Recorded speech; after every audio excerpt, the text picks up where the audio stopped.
Hello दोस्तों, mentor fluent YouTube channel पर Hindi audio book summary में आपका स्वागत है। एपिसोड 3, अपना रिजोल्यूशन लिखिए।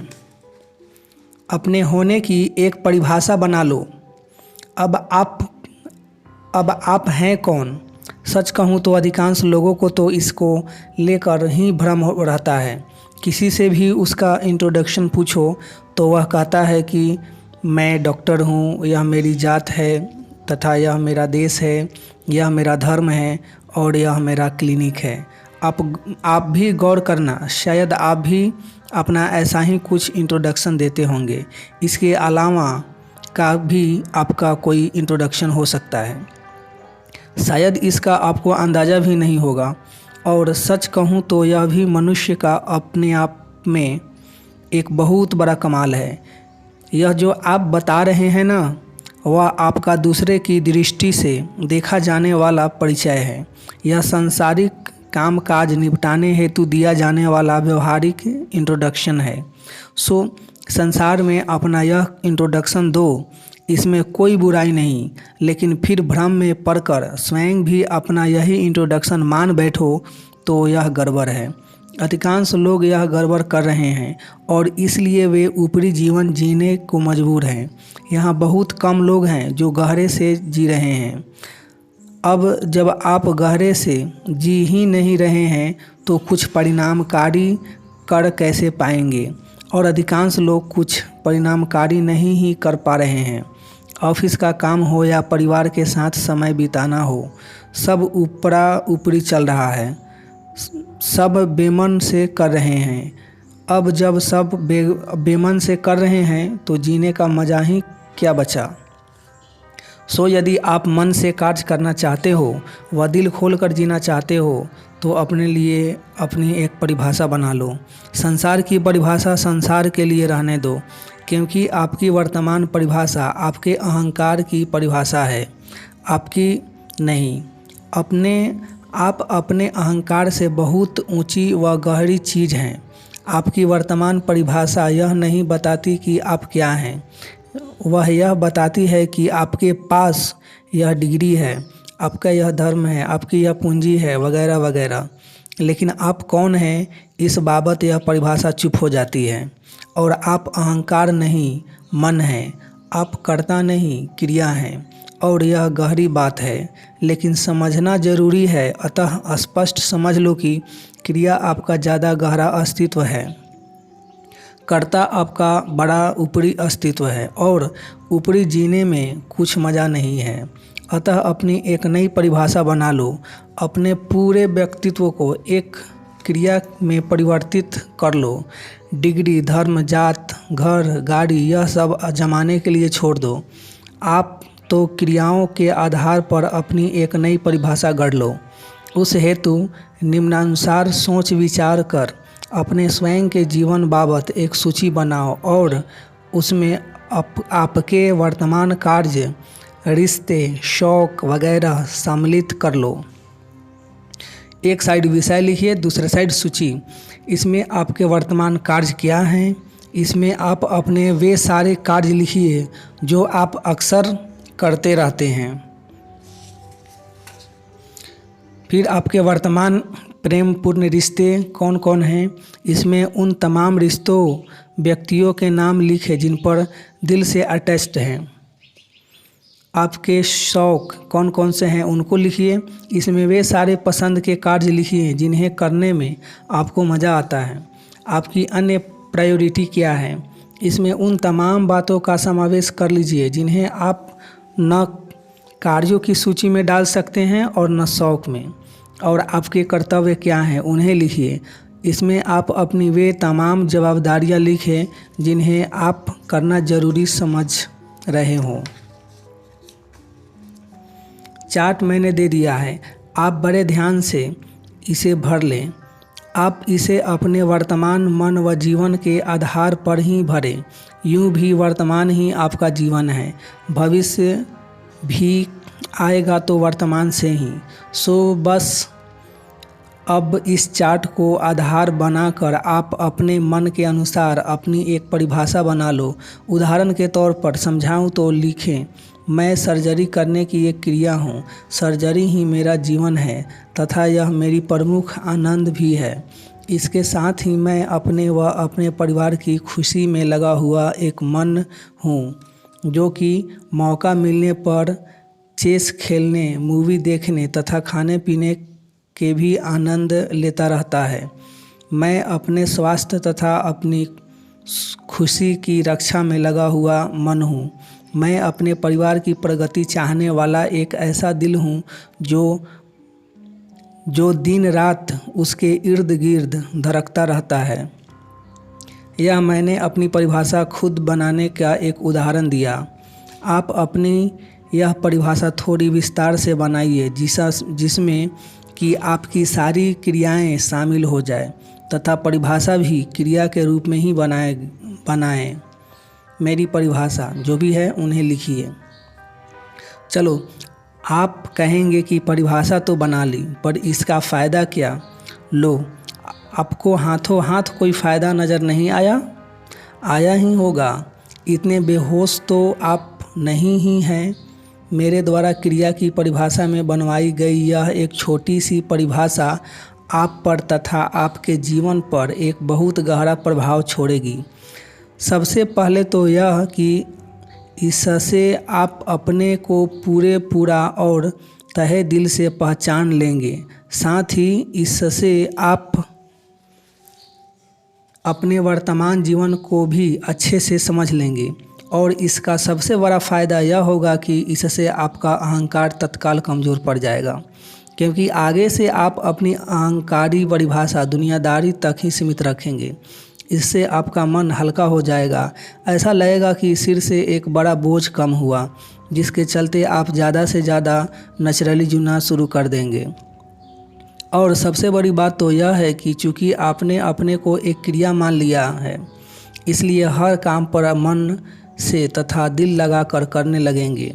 अब आपको काम भी मज़ा देगा, परिवार भी व अपने शौक़ भी, क्योंकि अब वही आप हैं। और जब सब कुछ मन लगाकर वह दिल से करेंगे तो ऊर्जा भी बनी रहेगी, वह कार्य भी बेहतर तरीके से निपटते हैं या निपटेंगे। फिर निश्चित ही इससे विकास के मार्ग पर लगना आपके लिए आसान हो जाएगा। खैर, इस पूरी बात में सबसे महत्वपूर्ण बात यह कि अपनी जो परिभाषा आपने बनाई है, हाल पूर्ता उसी को अपनी लक्ष्मण रेखा मान ले।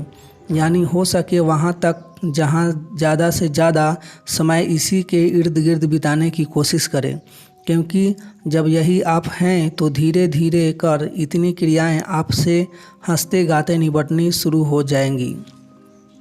लेकिन कुछ अलग से करना पड़ा तो कष्ट महसूस होगा। अलग से जो भी करोगे वह बेमन से ही होगा। हालांकि जीवन है, बहुत कुछ यहाँ करना ही पड़ सकता है। सो अगर सर पे ही आ जाए तब तो ठीक है, पर अपनी ओर से अपने को इस लक्ष्मण रेखा के भीतर ही रखने की कोशिश करना। इस एक प्रैक्टिकल एप्लीकेशन में अपने को ढालने से आपका जीवन आपको हसीन जान पड़ने लगेगा।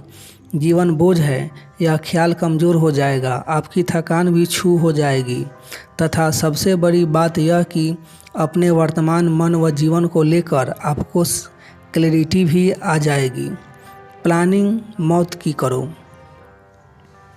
अब तक की प्रैक्टिकल एप्लीकेशन से यह तो तय है कि आपने अपने को अच्छे से समझ लिया है। यह भी तय है कि अब आप अपने वर्तमान जीवन में अच्छे से सेट हो गए हैं, और वह भी दृढ़तापूर्वक। अब एक अंतिम उपाय और कर लो, अपनी पूरी लाइफ परफेक्टली सेट कर लो और उस हेतु थोड़ा उल्टा चलो। पूरी दुनिया जीवन की प्लानिंग करती है, आप मौत की प्लानिंग करो। प्लानिंग क्या करो? तय करो कि आपको किस हालत में मरना है। अपनी अंतिम सांस आपको किन मानसिक, शारीरिक व सांसारिक कंडीशन में लेना है, और यह तय आप अपने स्वभाव से करो। यानी इस हेतु भी पूछना आपको अपने आप से ही है। इस हेतु भी डॉक्टर तो आपको ही अपना बने रहना है। सो बस मौत की प्लानिंग करने हेतु तैयार हो जाओ। इस बाबत बस इतना समझ लो कि आपकी खुशी उसी में है जो आपका स्वभाव है। आपकी शांति वहीं है जहां आपका मन है। अतः उस आधार पर ही तय करो कि आपको किन हालात में अपनी अंतिम सांस लेनी है, और उस हेतु एक चार्ट बनाकर प्रारंभिक सहायता मैं कर देता हूँ। आप अपने वर्तमान को अच्छे से परख कर अपने अंतिम क्षण बाबत इतनी चीज़ें तय कर लो। आगे क्या करना यह फिर बताता हूँ। आपके ऑप्शंस और आप जो चाहते हैं वह अपनी भाषा में पूरे विस्तार से लिखिए। आप लिख सकते हैं आप अंतिम समय तक कार्य करना चाहते हैं या अंतिम 20 वर्ष रिटायर्ड लाइफ गुजारना चाहते हैं। आप अंतिम सांस तक स्वस्थ व चलते फिरते रहना चाहते हैं या बीमारी की हालत में अपना अंतिम वक्त बिताना चाहते हैं।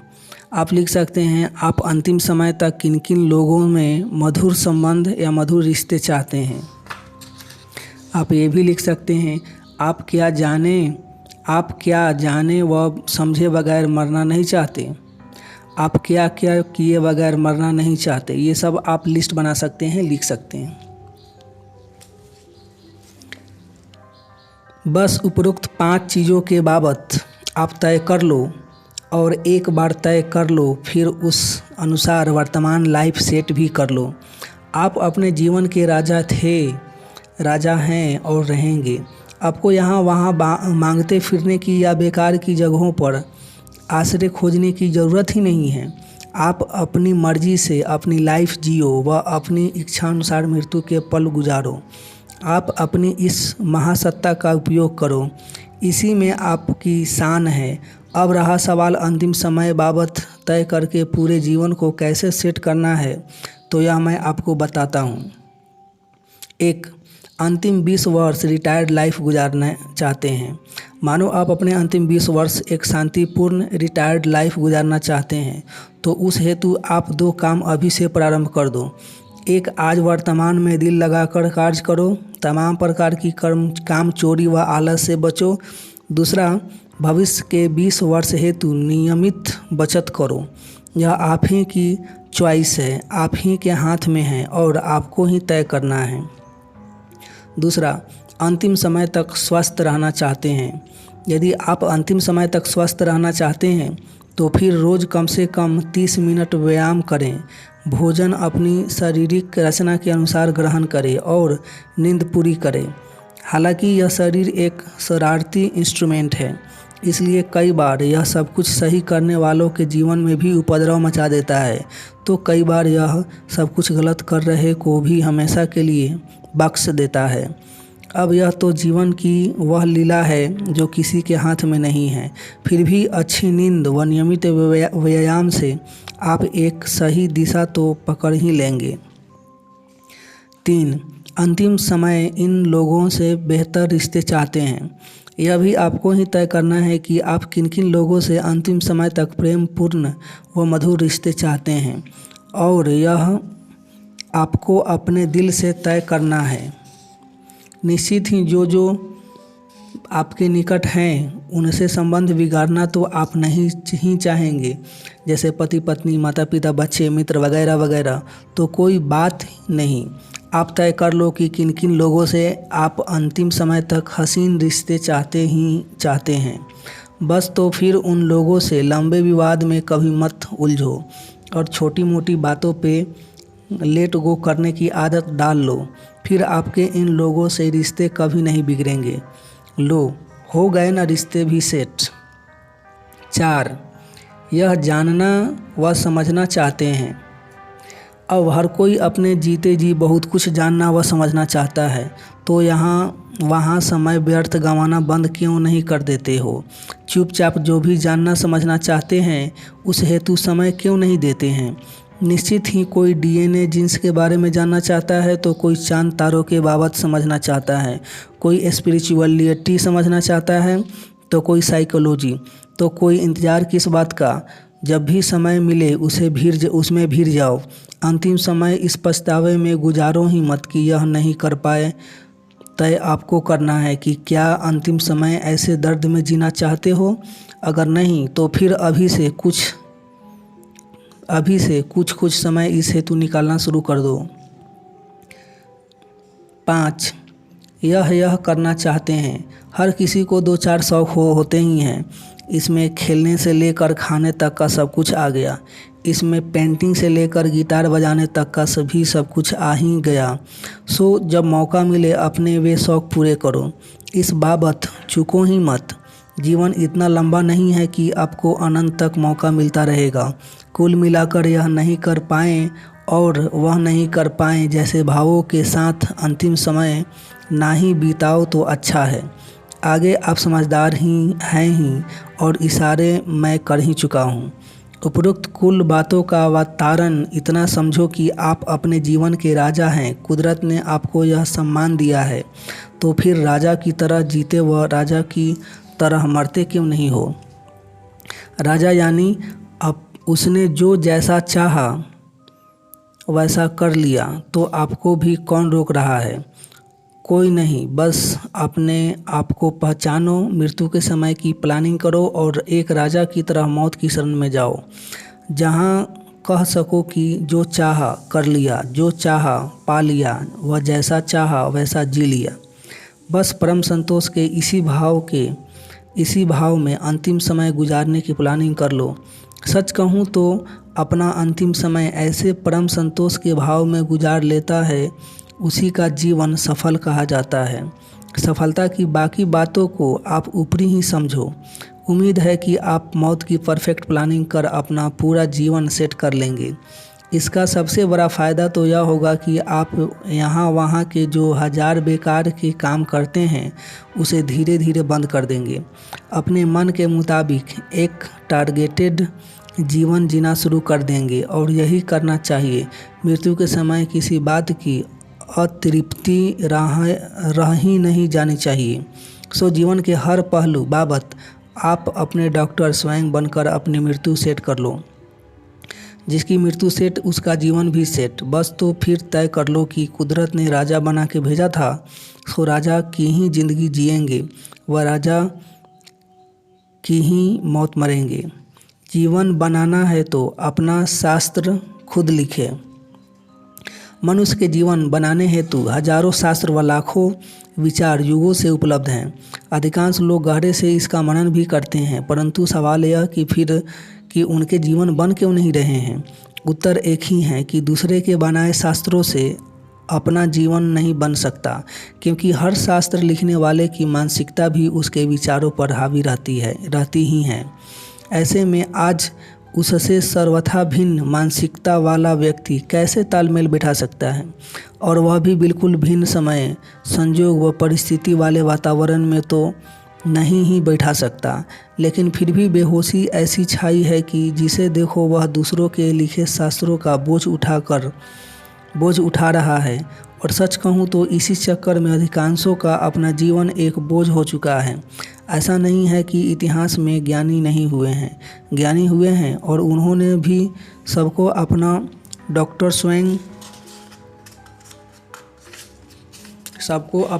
स्वयं बनने को कहा है। ज्ञानियों ने शास्त्र रचकर किसी को भ्रमित करने की कोशिश नहीं की है। वेद कृष्ण ने नहीं लिखे हैं, ना ही क्राइस्ट ने बाइबल लिखी है और ना ही तो बुद्ध ने बौद्ध शास्त्र लिखे हैं। बुद्ध कहते हैं कि अपने द्वीप स्वयं बनो, तो कृष्ण समझाते हैं कि यहाँ मनुष्य आप अपना मित्र व आप अपना शत्रु हैं। लाओ त्सो कहते हैं कि समझदार व्यक्ति अपना गुरु स्वयं होता है, पर ज्ञानियों की सुने कौन, खो जाते हैं दूसरों के विचार ग्रहण करने में। खैर, आप समझदार हैं, सो आपको अपना डॉक्टर भी स्वयं बनना है तथा अपने शास्त्र भी स्वयं रचने हैं। यानी अपने डूज एंड डोंट्स स्वयं तय करने हैं। और इस लिहाज से समझें तो आप न सिर्फ यह किताब पढ़ रहे हैं, बल्कि इसके जरिए हाथों हाथ आप अपना शास्त्र भी गढ़ ही रहे हैं। जो कुछ भी इस किताब में आप लिख रहे हैं वही आपका शास्त्र है। निवेदन है, मैं इतना करूँगा कि आप सारी बातें पेंसिल से लिखें, क्योंकि आप जो कुछ भी लिख रहे हैं वह अपने वर्तमान मन और जीवन के आधार पर लिख रहे हैं। लेकिन लगातार इसे फॉलो करते करते आपके मन और जीवन दोनों परिवर्तित होते चले जाएंगे, दोनों बेहतर होते चले जाएंगे। तब आप ही की लिखी हुई बहुत सी चीज़ों में परिवर्तन आ जाएगा। तो क्या पुराना मिटाकर नया लिख दो? यह किताब आपका अपना शास्त्र है, आपको बार बार रेफर भी इसे ही करना है तथा बदले वक्त के साथ इसे बदलते भी रहना है। यूँ भी जो बदलते वक्त के साथ बदल ना सके वह शास्त्र कभी उपयोगी नहीं हो सकता है, और इसलिए अधिकांश शास्त्र नाकाम साबित हो रहे हैं। यही कारण है कि मैं आपको अपना शास्त्र पेंसिल से लिखने को कह रहा हूँ, ताकि वक्त के अनुसार आप उसे बदल सकें। उम्मीद है कि जीवन बनाने हेतु स्वयं के शास्त्र रचने की अहमियत आप समझ गए होंगे। मुझे यकीन है कि आज के बाद आप अपना शास्त्र स्वयं रचेंगे और इसके जरिए अपने संपूर्ण जीवन की कमान अपने हाथ में ले लेंगे। वह लेनी ही पड़ेगी, क्योंकि जीवन के इस खेल में मरीज भी आप हैं और डॉक्टर भी आप हैं। जीवन की इस लीला में भक्त भी आप हैं तथा भगवान भी आप हैं। सो जीवन के इस खेल को सही तरीके से खेलने हेतु तैयार हो जाओ। दूसरों के लिखे शास्त्रों से जान छुड़ाकर अपना स्वयं का शास्त्र लिख लो। अब आप पहला मजबूत कदम उठाने हेतु तैयार हैं। मुझे यकीन है कि आपने अब तक दी गई सारी प्रैक्टिकल एप्लीकेशंस पर पूरा अमल कर लिया होगा, और इसके जरिए निश्चित ही अब आप अपने को अच्छे से पहचान भी गए होंगे। निश्चित ही अब आप अपने मन को अच्छे से समझ गए होंगे तथा अपने जीवन को लेकर भी आपके अधिकांश कन्फ्यूजन दूर हो ही गए होंगे, और साथ ही आपके आनंद, मस्ती व शांति में भी अच्छी खासी बढ़ोतरी हुई होगी। वही आपके आत्मविश्वास व दृढ़ता भी निखरे ही होंगे। और यदि यह सब नहीं हुआ है तो फिर यह समझ लेना कि आपने अभी सारी प्रैक्टिकल एप्लीकेशंस पर ठीक से अमल नहीं किया है, क्योंकि इससे आप क्या हैं तथा आपको आगे अब क्या करना है यह पूरी तरह स्पष्ट हो ही जाना चाहिए। और अधिकांश लोगों को सब कुछ स्पष्ट हो ही गया होगा। सबका आनंद और विश्वास भी बढ़ा ही होगा, और जिनको अभी थोड़ी सी भी शंका हो वह एक बार फिर अब तक की चीज़ें अच्छे से पढ़ें और समझ लें। जल्दी करें ही मत, क्योंकि मैं कह चुका हूँ कि यह किताब नहीं, आपका अपना शास्त्र है। इसे आपको जीवन भर अपने साथ ही रखना है, इसे बार बार पढ़ना ही है। सो जल्दबाजी दिखाएं ही मत। इस स्टेप बाय स्टेप पढ़े व स्टेप बाय स्टेप ही बढ़े, क्योंकि सवाल आपके जीवन का है। अतः धीरज से ही आगे बढ़े। समझे इतना कि इस किताब की छोटी से छोटी प्रस्तावना भी एक प्रकार की प्रैक्टिकल एप्लीकेशन ही हैं। इस लिहाज से इस किताब में कुल जमा 50 से ऊपर प्रैक्टिकल एप्लीकेशंस दी जा रही हैं।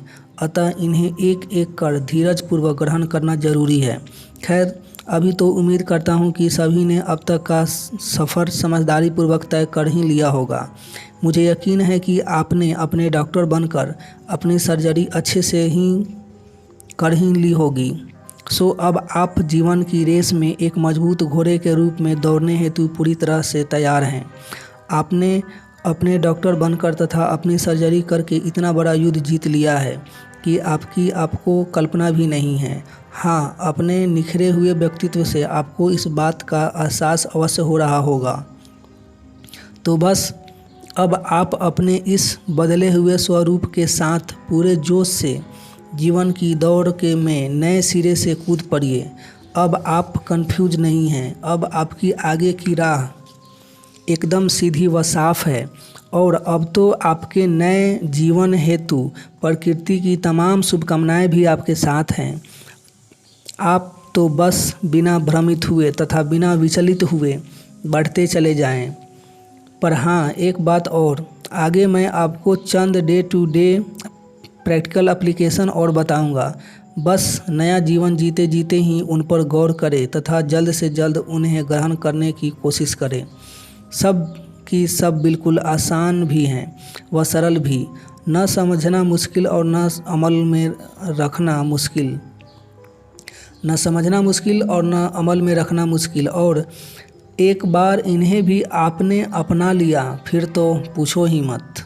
आप तत्क्षण लाजवाब और परफेक्ट हो जाएंगे।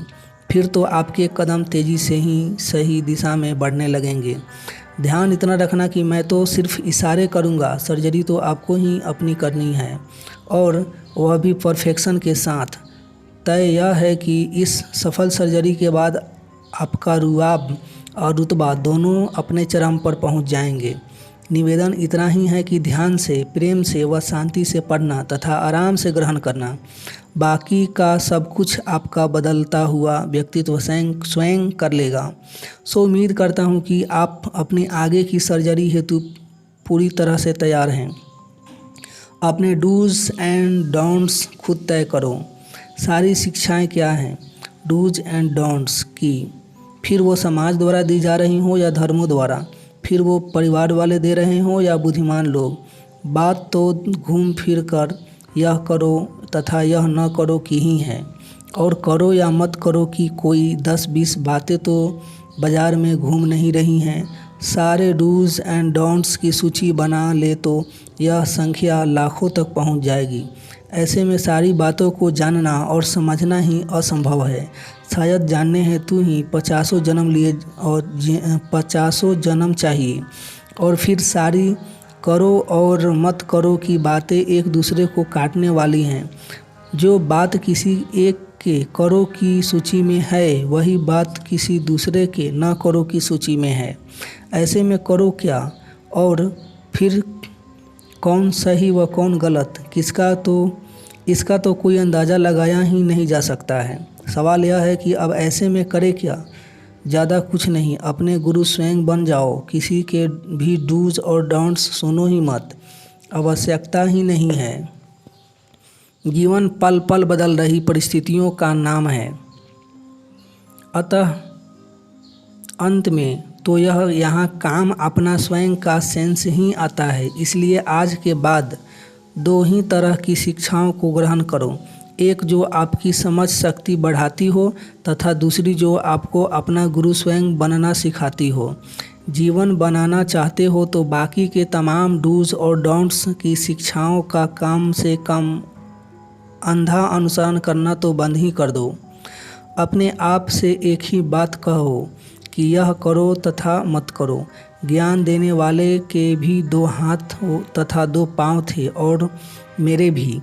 तो ऐसे में मैं किसी और की ऐसी बातें सुनूं ही क्यों। जीवन मेरा है तो डूज और डोंट्स भी मेरे ही होंगे। इस बाबत किसी की नहीं सुनूंगा, फिर वह कहीं पे भी लिखा हो या किसी ने भी कहा हो। लेकिन इसका अर्थ यह नहीं है कि आप कहें कि मैं ट्रैफिक नियम का भी पालन नहीं करूंगा। यह सब तो कानूनी मर्यादाएं हैं और हमारी बेहतरी के लिए हैं। इनका तो सम्मान करना ही होगा। यहाँ बात आपके जाति जीवन तथा जाति निर्णयों की हो रही है। इस बाबत तय करने का अधिकार आपके अलावा किसी को नहीं है, और यह आप स्वयं तय करें, वही बेहतर होगा। खैर, मैं जानता हूँ कि यह अमल में रखना इतना आसान नहीं होगा, लेकिन यदि अपना दृढ़ व्यक्तित्व बनाना चाहते हो तो यह करना ही होगा। प्रकृति से ट्यून होना चाहते हो तो इसका दूसरा कोई उपाय नहीं है, और फिर जीवन आपका व उस बाबत तय कोई दूसरा करे। बात थोड़ी अटपटी नहीं लगती आपको? आपके खाने पीने से लेकर इमारतों में जाने तक तथा आपको दूसरा तय करते हैं। आपके खाने पीने से लेकर इमारतों में जाने तक का कोई दूसरा तय करे, इसमें कुछ अचरज महसूस नहीं होता आपको? आप इंसान हैं तथा अपनी बेहतरी किसमें है यह आप जानते ही हैं, और सच कहूँ तो यह आपसे बेहतर कोई दूसरा नहीं जानता। यही प्रकृति की रचना है। फिर भी 50 लोगों के पकड़ाए डूज और डोंट्स आप फॉलो करते रहते हैं। समझते क्यों नहीं कि इससे आपका व्यक्तित्व ही कमज़ोर हो जाता है। सो अपने डूज और डोंट्स स्वयं बनाओ। क्योंकि आपका आपसे बड़ा हितैषी दूसरा कोई नहीं है। उम्मीद है कि आप इतना तो कर ही लोगे। और आप जानते ही नहीं कि दूसरों के डूज और डोंट्स से छुटकारा पाते ही आप अपने को कितना मुक्त महसूस करेंगे। आपको ऐसा लगेगा कि आप हवा में उड़ रहे हैं। यह अनुभव ही कुछ और होगा।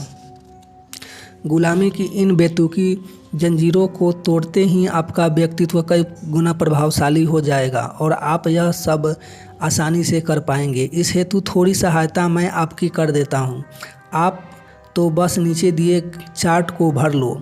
शुरुआत आप अपने प्रमुख 5 डूज और डोंट्स से करो जो आपको किसी दूसरे ने पकड़ा दिए हैं।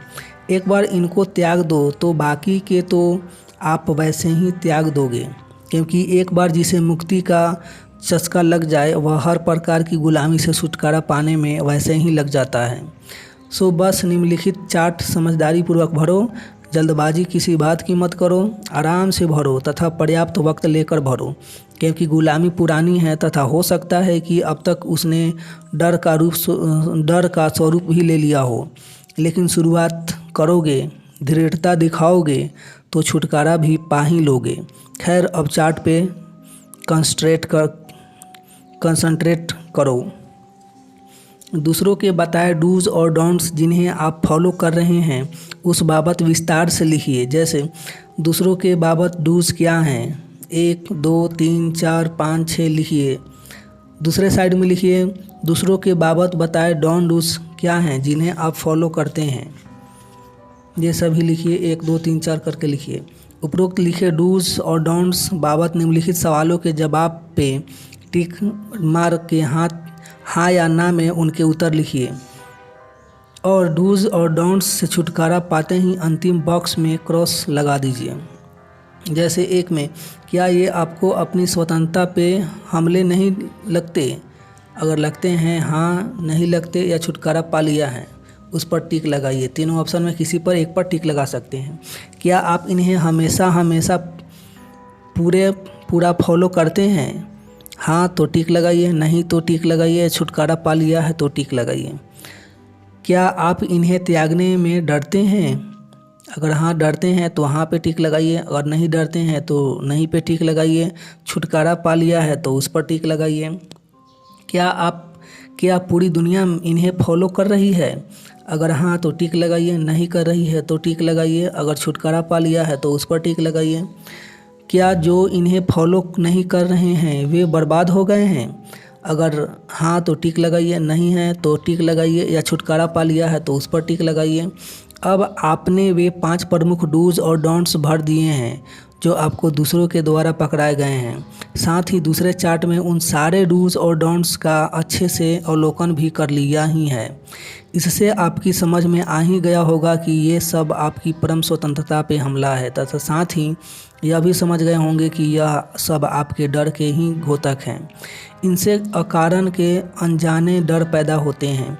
साथ ही यह भी समझ गए होंगे कि सारे डूज और डोंट्स पूरी दुनिया फॉलो नहीं कर रही, फिर भी न फॉलो करने वाले आबाद हैं ही। यानी इन्हें फॉलो न करो तो भी कुछ बिगड़ता नहीं, और तो फिर क्यों बेवजह की गुलामी पाल के तरह तरह के डर पैदा करना। सो आप तय कर ही लो कि मैं दूसरों के पकड़ाए डूज और डोंट से अपने को मुक्त करता हूँ, क्योंकि जो चीज़ कुदरत की बख्शी परम स्वतंत्रता छीने उसे क्यों फॉलो करना।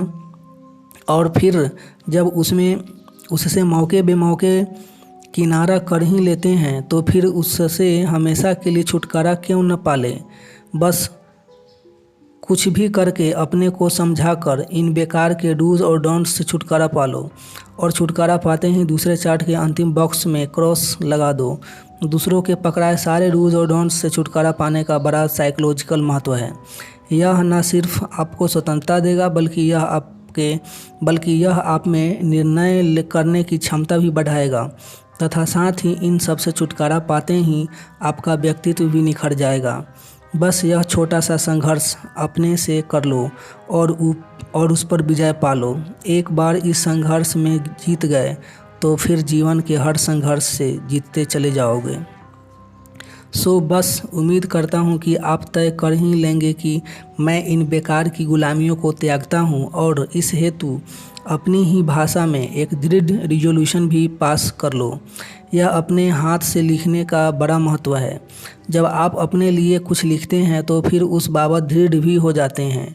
दरअसल अपने से लिखना अपने को किया एक वादा है और मैं इसका महत्व जानता हूँ तथा इसलिए इस हेतु आपको ऑल द बेस्ट अभी से दे देता हूँ। उम्मीद करता हूँ कि इसके बाद आप दूसरों के पकड़ाए डूज और डोंट से छुटकारा अवश्य पा लेंगे और यह ज़रूरी है क्योंकि आप जानते नहीं हैं कि आपके अधिकांश भयों के लिए भी यह दूसरों के पकड़ाए डूज और डोंट्स का ही जवाबदार है। और जब तक यह गुलामी है आप एक या दूसरे कारण से डरते ही रहेंगे और डरा हुआ व्यक्ति क्या कर सकता है? कुछ नहीं, ना तो जीवन के मजे ले पाता है और ना ही कोई बड़ा कार्य ही कर पाता है। सो इस टेस्ट में पास होना बहुत ही ज़रूरी है। जीवन में कुछ बड़ा करना है तो स्वतंत्रता तथा निर्भीकता से जीना आवश्यक है। शेर हो तो जंगल में रहो, यह दूसरों के कहने पर सर्कस में करतब क्यों दिखाते रहते हो? अब मैं तो जितना उत्साह दे सकता था दे चुका। अब आगे अपनी इस ओढ़ी हुई मानसिकता से छुटकारा आपको पाना है और उम्मीद है कि जीवन बनाने हेतु इतना तो आप कर ही लोगे। सो चलो अपनी भाषा में एक दृढ़ रिजोल्यूशन लिखो और जब तक इन ओढ़ी हुई गुलामियों से छुटकारा न पा लेते हो इन पर मनन करते रहो। रिजोल्यूशन अपनी भाषा में लिखिए। खैर इस संदर्भ में एक बात और समझ लो, हर युग, हर परिस्थिति, हर मनुष्य तथा हर जीवन सर्वथा भिन्न होता है। ऐसे में किसी अन्य के डूज और डोंट्स आपके काम आ ही कैसे सकते हैं? और फिर मनुष्य का अर्थ क्या है? जो समझदार है और बस समझदार है तो फिर हर एक को यहाँ अपने जीवन की खबर है। हर कोई यहाँ अपना हित अहित तथा अपने गुण दोष अच्छे से समझता ही है। यह तो बस बाहर की ओढ़ी हुई गुलामियों के कारण अपनी बात पर दृढ़तापूर्वक अमल नहीं कर पाता और यह करीब करीब सबका अनुभव है। आपको मालूम है कि यह करना आपके हित में है, फिर भी आप उस पर अमल नहीं कर पाते। वैसे ही चीज़ नुकसानदायक जान पड़ने के बाद भी आप उस आदत को बदल नहीं पाते, यानी आप चाहकर भी अपने हित की रक्षा नहीं कर पाते। सोचो ऐसा क्यों हो रहा है? सिर्फ इसलिए कि दूसरों के दिए डूज और डोंट्स पर अमल कर करके आपकी मानसिकता अब गुलामियों वाली हो चुकी है, जो चाबुक के जोर पे तो सर्कस दिखा सकती है परंतु अपनी स्वयं की नहीं सुन रही। इसलिए मैं कह रहा हूँ कि दूसरों के पकड़ाए सारे डूज और डोंट्स से छुटकारा पा लो। उससे आपका आप पर शासन स्थापित हो जाएगा। बस फिर आप तो अपना हित अहित जानते ही हैं तथा अपना जीवन भी आप समझते ही हैं। दूसरों के पकड़ाए डूज और डोंट्स से छुटकारा पाकर अपने 3 प्रमुख डूज और डोंट्स जो आपके हित में हो आप स्वयं तय करो। उसे अपनी ही भाषा में आगे दिए कॉलम में लिखो और जब तक उस पर अमल करना चालू न कर दो, रोज़ एकांत में बैठकर उस पर मनन करो। उस हेतु अपने को समझाओ और अपने को दृढ़ करो और फिर जब स्वयं के हाथ से अपने डूज और डोंट्स लिखोगे तो उन्हें तोड़ना इतना आसान भी नहीं होगा। तोड़ते वक्त एक बार अपना लिखा तो याद आएगा ही, सो बस धीरे धीरे उस पर मनन करने से हो ही जाएगा। अतः बस अब पूरे होश में 3 प्रमुख डूज और डोंट्स अपनी भाषा में लिख लो जिन पर आप अमल करना चाहते हैं और देख लेना इन पर अमल करते ही आपका जीवन क्या से क्या हो जाता है। तभी तो कहता हूँ कि अपने डॉक्टर स्वयं बनो, क्योंकि आपका आपसे बड़ा कोई सर्जन है ही नहीं। लिख सकते हैं डूज जो मैं आज से करना शुरू कर रहा हूँ, 1 2 3 4 करके लिखिए। फिर डोंट्स जो मैं आज से करना डोंट्स जो मैं आज से करना बंद कर रहा हूँ उसको भी लिस्ट में लिखिए, 1 2 3 4 ऐसे करके लिखिए जो भी है। खैर, आप सोचेंगे कि मैं दूसरों के दिए डूज़ और डोंट्स से जान छुड़ाने को इतना महत्व क्यों दे रहा हूँ, क्योंकि आपको अपने डूज़ और डोंट्स बनाने को कह रहा हूँ। तो चलो इस बात का महत्व मैं आपको एक उदाहरण के सहारे समझाने की कोशिश करता हूँ। भगवद गीता का नाम तो सबने सुना ही है। इसकी शुरुआत कैसे होती है? तब जब अर्जुन युद्ध करने से इनकार करता है, और कारण वह वेदों तथा शास्त्रों में लिखित डूज और डोंट्स के देता है। वह कृष्ण से कहता है कि शास्त्रों तथा वेदों के अनुसार यह आचरण उचित नहीं है। भाइयों, रिश्तेदारों तथा गुरुओं की हत्या की हमें छूट नहीं है। यह सब तो घोर पाप है। और कृष्ण अर्जुन की बात से असहमति जताते हैं। वे कहते हैं कि दूसरों के दिए डूस और डोंट्स हमारे लिए किसी काम के नहीं, सब दो कौड़ी के हैं। कैसे कोई उनको सुन सकता है? आगे कृष्ण कहते हैं कि डूज और डोंट्स तो मनुष्य के अपने होते हैं। हे अर्जुन, युद्ध के कारण तुझे पता है, युद्ध के मैदान में तू खड़ा है, सो निर्णय भी अपने मन व जीवन को देखते हुए तुझे ही करना है। इसमें धर्मशास्त्रों के पकड़ाए डूज और डोंट्स बीच में आते ही नहीं। आते ही कहाँ से हैं? कृष्ण आगे कहते हैं कि जो दूसरों के डूज और डोंट्स का पालन करते हैं वह हमेशा भयभीत व कंफ्यूज रहता है। और आप देख लो कि पूरी गीता के दरमियान अर्जुन भयभीत भी था और कंफ्यूज भी था। इसलिए कृष्ण अर्जुन से कहते हैं कि दूसरे का धर्म भय देने वाला होता है। भय और कन्फ्यूजन तो अपने धर्म पर चलने से ही दूर हो सकता है। और अपने धर्म पर चलना यानी अपने बनाए डूज और डोंट्स पर चलना। कृष्ण हिंदू, मुस्लिम, सिख, ईसाई की बात नहीं कर रहे हैं। हिंदू शब्द का तो कृष्ण ने पूरी गीता के दरमियान उच्चारण भी नहीं किया। कृष्ण तो सनातन बातें कर रहे हैं, जो धर्म, जात व देश से कहीं ऊपर है। और इसलिए जो गीता विश्व ग्रंथ है, उम्मीद है कि अब आपको दूसरों के पकड़ाए डूज और डोंट्स से छुटकारा पाने का महत्व समझ में आ गया होगा। आपको अपने स्वयं डूज और डोंट्स बनाने का फ़ायदा समझ में आ रहा होगा। सो बस अपने अनुभव के आधार पर अपने जीवन को देखते हुए अपने डूज और डोंट्स की सूची बनाते चले जाओ। इस हेतु दूसरों के कुछ प्रेरणा मिले तो भी इसमें बुराई नहीं, परंतु हैं वे आपके ही डूज और डोंट्स। याद इतना रखो कि यह कोई धार्मिक या सामाजिक बंधन नहीं है। इनमें अड़ियलापन रखने की कोई आवश्यकता नहीं है। इसमें ऐसा नहीं है जैसा गलत साबित होने के बावजूद बाइबल का एक शब्द नहीं बदला जा सकता। ना ही इनमें एक ऐसी कोई जिद है कि हवाई जहाज़ के ज़माने में भी रथ के ज़माने के नियम ढोने ही पड़ेंगे। यह तो अपनी बेहतरी के लिए अपने स्वयं के बनाए डूज और डोंट्स हैं। मन व जीवन बदले तो उस आधार पर डूज और डोंट्स भी बदल लेना है। इसमें कौन सी बड़ी बात है?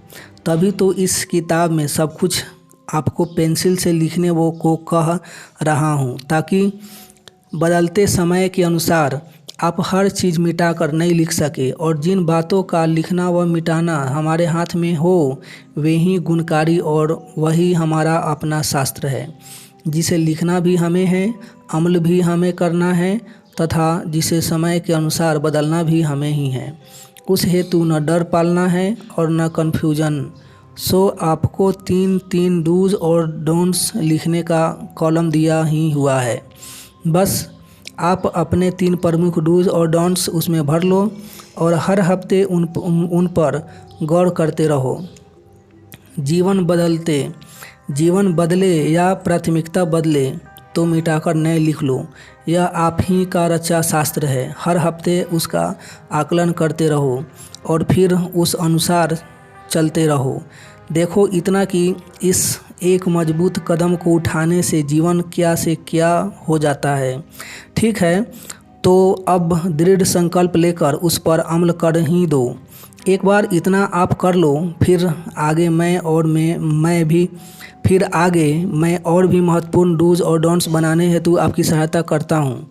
आपके अपने डूज और डोंट्स की एक सनातन सूची बनवा देता हूँ, जो हर हाल व हर काल में आपके लिए सहायक होगी, जिन्हें मिटाने या नए सिरे से लिखने की आवश्यकता ही नहीं होगी। यानी वे सनातन डूज और डोंट्स जिन्हें आप यह नहीं कह सकते कि किसी ने पकड़ाए हैं, और वे सारे हर कदम आपकी सहायता हेतु अड़िग होकर खड़े रहेंगे। बस ऐसे ही चंद सनातन डूज और डोंट्स मैं आपको समर्पित करना चाह रहा हूँ। ये बड़े ही सीधे व सरल हैं, और इनको अपने डूज और डोंट्स की सूची में शामिल करते ही आप एक कमाल के व्यक्ति हो जाएंगे। उम्मीद है कि आप सब उस हेतु पूरी तरह से तैयार हैं। यहाँ एक बात फिर से स्पष्ट कर दूं कि यदि अभी दूसरों के पकड़ाए डूज और डोंट्स पर आप पर हावी हैं, तो फिर आप अपने इस सनातन डूज और डोंट्स पर दृढ़तापूर्वक अमल कभी नहीं कर पाएंगे। हालांकि मुझे यकीन है कि अब आपने अपने ही बनाए डूज और डोंट्स पर चलने का दृढ़ निर्णय कर ही लिया होगा। आपकी सेवा ही आपका पहला धर्म है।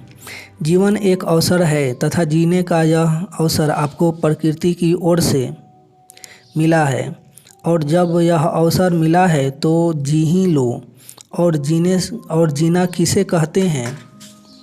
मन में मस्ती, आनंद, शांति वगैरह बने रहे तो जिए। बार बार चिंता या फ्रस्ट्रेशन पकड़ रहे हो तो उसे मरना कहते हैं। और यह एक ऐसा तथ्य है जिसे सभी जानते हैं, इसलिए सभी मस्ती व शांति से जीना भी चाहते हैं। फिर बाधा क्या है? यह पूछते ही अधिकांश लोग कहेंगे कि दूसरे जीने नहीं देते। बस यह जो दूसरों की बात करते हो ना, इसलिए जी नहीं पा रहे हो। और जब तक दूसरे को जिम्मेदार ठहराते रहोगे, जी नहीं पाओगे। अभी तो इतना समझो कि आपको हंसी खुशी व मस्ती से भरने की जवाबदारी किसकी है? भगवान की, जमाने की, परिवार की, रिश्तेदारों की, साधु संत या समाज के सेवकों की? सोचो, बताओ, कहो, आपको मस्ती और शांति से भरने की जवाबदारी किसकी है? पड़ गए ना उलझन में? अब भी समझ में आया या नहीं? आपका जीवन बनाने की जिम्मेदारी इनमें से किसी की नहीं है, यह आप ही की जिम्मेदारी है, और आप इसे उठा लें तो ही बेहतर है। सो यहाँ वहाँ की बात छोड़ के अपनी सेवा करना अपना धर्म बना लो। बाकी कोई धर्म काम आए या न आए, यह धर्म आपके बड़े काम आएगा। बस तो फिर आज से अपनी अधिकतम सेवा शुरू कर दो। अपनी शांति, अपनी मस्ती, अपनी खुशी, अपना काम, अपनी नींद, अपना स्वास्थ्य, इन्हीं सबको सर्वोच्च प्राथमिकता दो। इन सब की बने वहाँ तक पुरजोर रक्षा करो, और इसे भूलकर भी स्वार्थ मत समझना। यह आपका अपने प्रति धर्म ही है। स्वार्थ का अर्थ होता है कि दूसरे को नुकसान पहुंचाकर अपने भले की रचना सोचना। सच, झूठ, चोरी, चकारी व बेईमानी स्वार्थ के लक्षण हैं। यह सब आपको थोड़े ही करना है। आपको तो अपने मन, शरीर व जीवन की रक्षा करनी है। मैं तो सबसे निवेदन करूंगा कि आप अपनी अच्छे से सेवा कर लो। यदि सब लोग ऐसा करना शुरू कर दे तो संसार में कोई दुखी ही नहीं बचेगा। अतः हर एक को चाहिए कि पहले अपना भला अच्छे से कर लो। बुद्ध हो या क्राइस्ट, इन्होंने भी पहले अपना भला किया और उसके बाद ही उन्होंने जगत के उद्धार की सोची, क्योंकि जगत का उद्धार करना हमेशा दूसरे नंबर पर ही आता है। समझते क्यों नहीं कि एक दुखी व्यक्ति कैसे दूसरों के दुख दूर करेगा? वह इस कोशिश में भी दुखी ही बांटेगा, और यही हो रहा है। यहाँ अधिकांश दुखी लोग ही धर्मगुरु व समाज सेवक बन गए हैं। सो यह सब बंद ही कर दो। पहले अपनी सेवा जम के कर लो। जब आपके दुख दर्द दूर हो जाएं, फिर दूसरों पे भी हाथ आजमा लेना, लेकिन तब तक नहीं, वरना गड़बड़ ही करोगे। और चूँकि सभी यह गड़बड़ कर रहे हैं, इसलिए संसार दुखियों से भरा है।